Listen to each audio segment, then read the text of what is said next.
नमस्कार, होममेकर प्रियामध्ये आपलं स्वागत आहे। आज आपण बनवणार आहोत रस्सम पावडर। त्याच्यासाठी काय साहित्य लागतंय ते तुम्हाला दाखवते। मसाले भाजायला घेते सगळे। गॅस लावूया ह्याच्या खाली।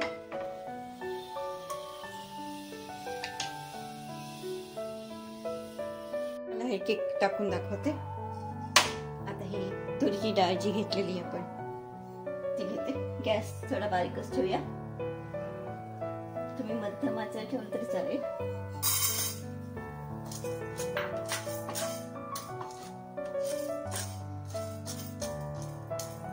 व्यवस्थित भाजली गेली पाहिजे ही।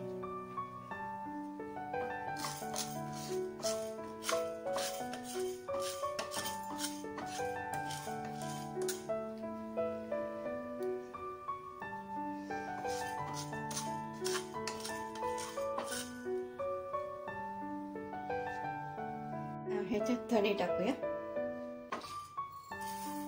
एक एक करून टाकते सगळं।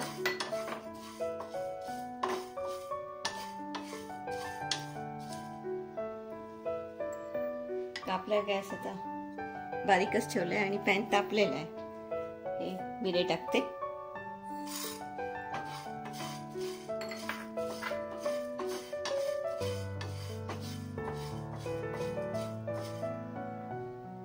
जिरे,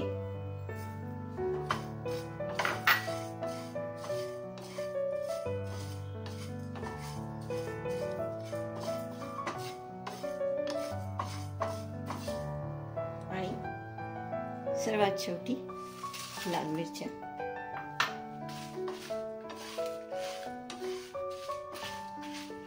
व्यवस्थित भाजलं गेलं पाहिजे। आपलं हे सगळं छान भाजलं गेलंय। आता हे काढून घेते प्लेटमध्ये। ह्याला आपण हे बघा थंड झालं की मी मिक्सरवर फिरवते त्याला। आता आपल्याला कढीपत्ता भाजायचा आहे।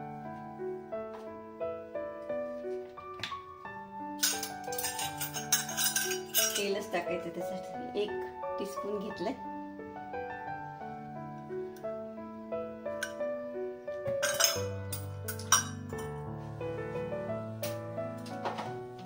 चांगलं कुरकुरीत करून घ्यायचं आपल्याला।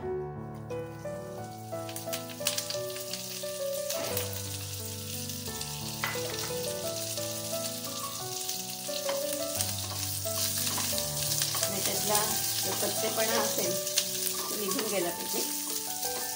आपला मसाला खराब नाही होणार।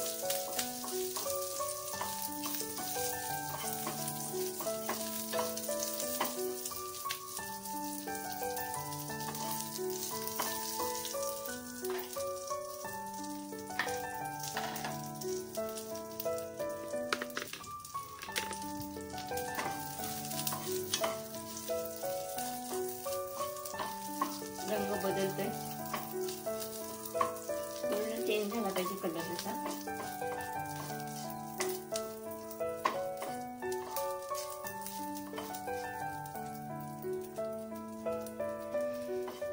हे बघा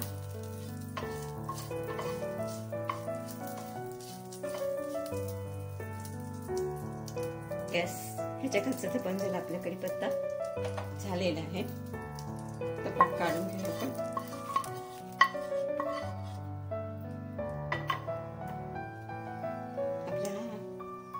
मसाला तयार आहे भाजून।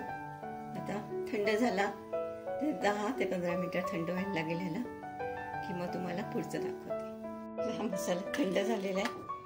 तर मिक्सरच्या भांड्यात काढून घेते।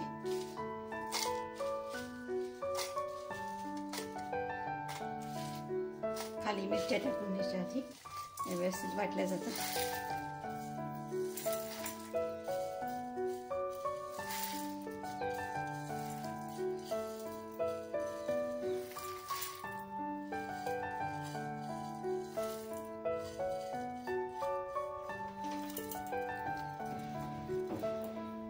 आता आपल्याला ह्याच्यात हळद टाकायची।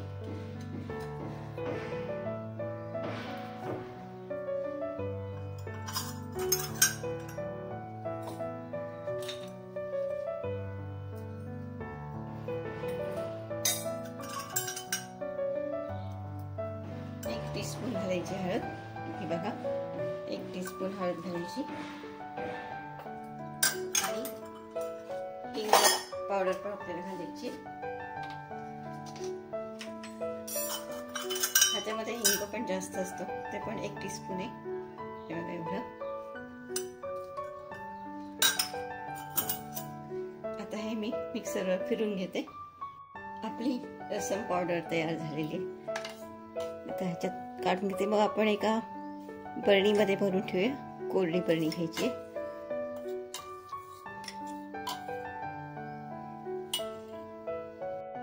आपली रसम पावडर तयार झालेली आहे. तुम्हाला जर रसम पावडरचा व्हिडिओ आवडला असेल, लाईक करा, शेअर करा, सबस्क्राईब